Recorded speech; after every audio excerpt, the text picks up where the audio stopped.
ত্রিপুরা জোটমেল যৌথ কমিটি জিন্দাবাদ। আজকের গণধর্নায় দলে দলে সামিল হন।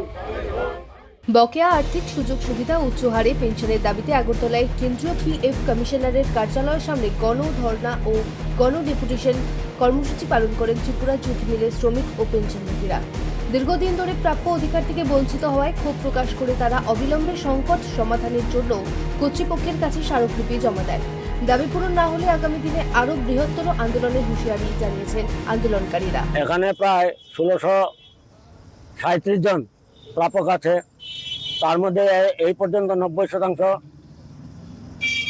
প্রাপকের টাকা তারা পরিশোধ করেছে।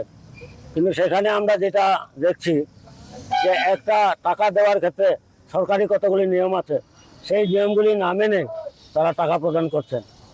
যেমন আমরা সেখানে বলতে চাই যে প্রত্যেকের আইপিএস ইনিশিয়াল পে স্ট্রাকচার এটা দিতে হয়, কারণ আমাকে যে টাকাটা দিল সেই টাকাটা কি, কেন, কত, কিভাবে দিল সেটা আমার বুঝতে হবে।